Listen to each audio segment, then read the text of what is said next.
저와 비슷한 90년대를 보내신 분들 중 고인돌이라는 고전 게임을 기억하는 분들이 많으실 것으로 생각됩니다. 386, 486 컴퓨터에서 많이 즐기던 게임인데 동굴을 탐험하면서 햄버거, 닭다리 등을 먹으며 방망이를 이용해 적을 물리치는 게임인데요. 제가 어렸을 때 아버지가 공부하라고 사주신 컴퓨터로 몰래 게임하다 들켜서 컴퓨터 한 대를 통째로 날려먹었던 그 게임이기도 한데 지금도 저 게임 화면만 보면 불안하고 초조하고 그렇습니다.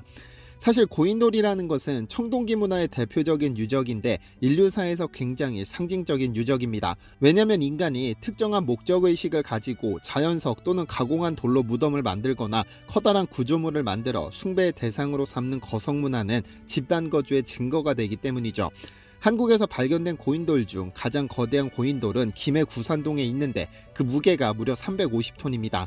아시아 코끼리의 무게가 대략 3톤이라고 하니 코끼리 116마리 무게에 해당하는 돌을 옮겼다는 의미인데요.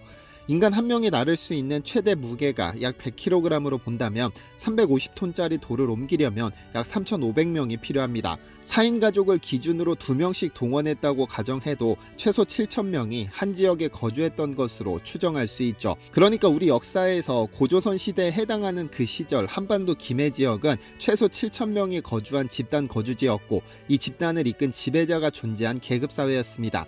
그리고 전세계 고인돌의 절반 이상이 한반도에서 발견된다는 점에서 볼 때 고조선 시대 한반도는 상당히 발전된 사회를 이미 이루고 있었다는 의미가 됩니다. 이에 유네스코는 지난 2000년 12월 수백 개 이상의 고인돌이 밀집 분포한 전북 고창, 전남 화순, 인천 강화도 지역의 고인돌을 세계문화유산으로 등재시켰고 전세계 고인돌 중 유일한 세계문화유산이 됐습니다. 그런데 세계문화유산으로 등재시켰을 만큼 전세계 유례없는 한반도의 고인돌 중 단일 유적으로는 최대 규모를 자랑하는 한 유적지가 세상 빛도 보지 못하고 비닐하우스에 방치되어 있습니다. 그리고 어쩌면 영영 세계유산 등재는커녕 이대로 기억 속에서 잊혀질지도 모르는 상황인데요. 이 유적지를 자세히 살펴봐야겠습니다. 안녕하세요, 디스멘터리입니다. 모든 사건은 1967년부터 시작됩니다. 수도권 지역의 전기 공급과 용수 조절을 위해 정부는 강원도 춘천에 댐을 하나 건설하기로 결정하고는 의암댐을 지었습니다. 1967년 의암댐이 완공되면서 춘천의 주도심 지역은 대량으로 수몰되고 육로로 연결되었던 길이 끊기면서 새로운 섬 하나가 생겨났는데 바로 중도입니다.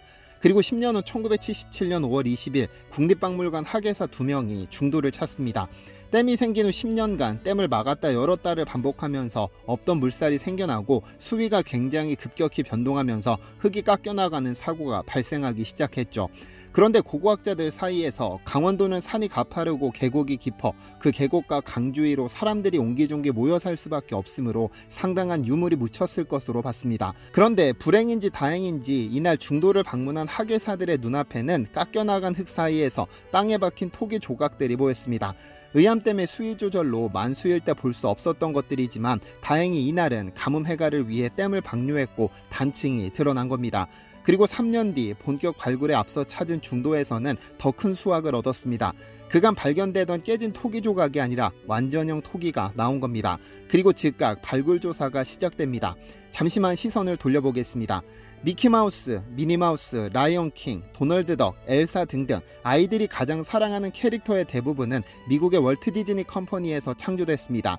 아이들의 사랑을 독차지한 캐릭터들 덕분에 디즈니는 전 세계 곳곳에 디즈니랜드라는 테마파크를 건설했는데 일례로 도쿄 디즈니랜드의 경우 1년 방문객이 한국을 방문한 전체 외국인 관광객보다 많습니다. 어마어마한 관광 수입을 추정할 수 있는데 그렇다 보니 지자체마다 이런 테마파크 유치에 열을 올리고 있죠.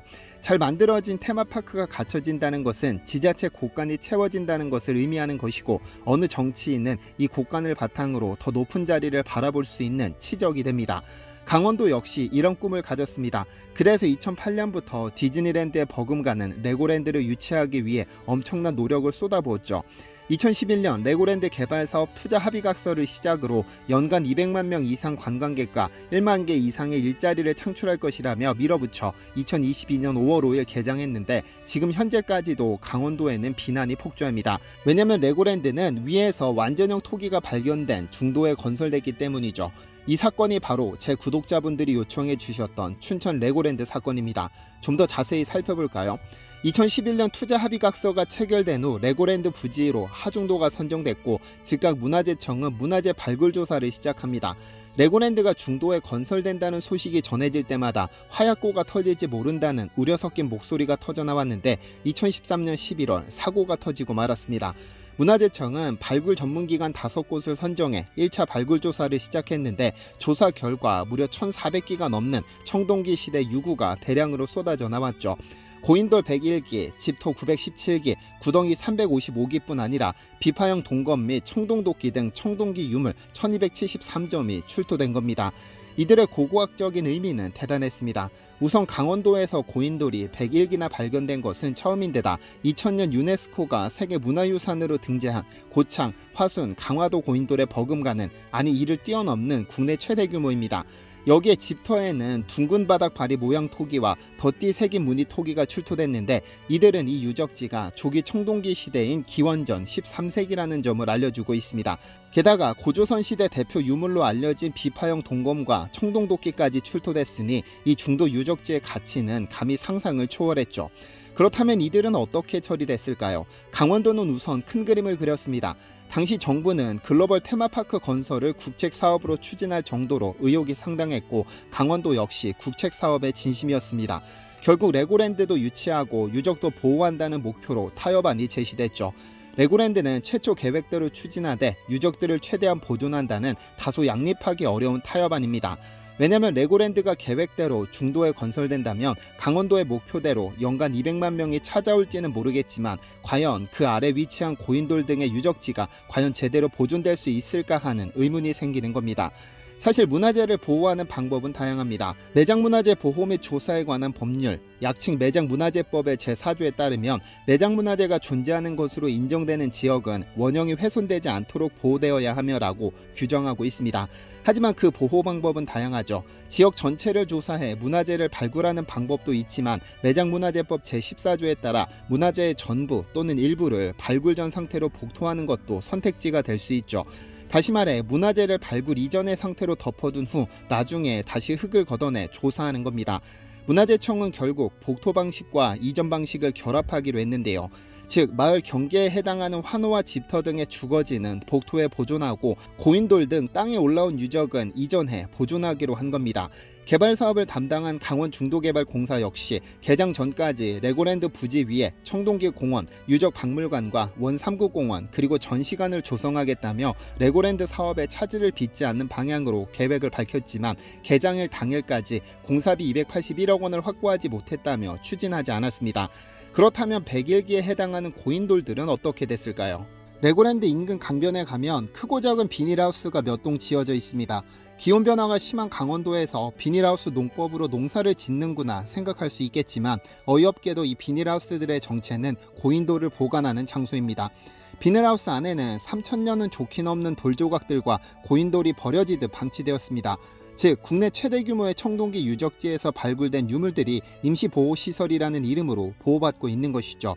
더구나 고인돌의 경우 땅에서 끄집어 올려 옮기는 과정에서 이곳저곳에 손상이 생겼고 이들을 시멘트를 발라 고정하는 등 다시 원형을 찾을 수 있을까가 더 의문스러운 상황입니다. 애초부터 이들을 보호할 계획은 있었는지 묻고 싶은 마음입니다. 개발이 우선이냐 보존이 우선이냐는 일도양단할 수 있는 문제는 아닙니다. 관광객 유치를 통해 지역 경제를 활성화시키는 것도 중요한 숙제고 수천 년 전 우리 조상들이 남긴 소중한 문화재와 유적지를 보존하는 것 또한 중요한 숙제입니다. 개발과 보존이 양립할 수 있다면 가장 훌륭한 답이겠지만 레고랜드 사태에서는 분명 보존이 홀대받았습니다. 어차피 늦어진 마당에 개발을 아주 조금 늦추고 보존 방안을 마련해 유적공원이나 전시관 등을 완성했다면 이 공원과 전시관을 찾는 관광객도 유치할 수 있지 않았을까 생각해 봅니다. 늦었지만 지금이라도 아무렇게나 방치된 고인돌과 유물을 보존할 방법을 찾아야 하지 않을까요? 시청해주셔서 감사합니다. 디시멘터리에서는 여러분의 제보를 기다립니다. 제 채널에서 다뤘으면 좋겠는 뉴스 또는 널리 알려졌으면 하는 영상은 디시멘터리 네이버.com으로 보내주시면 소중히 제작하겠습니다. 시청해주셔서 감사합니다.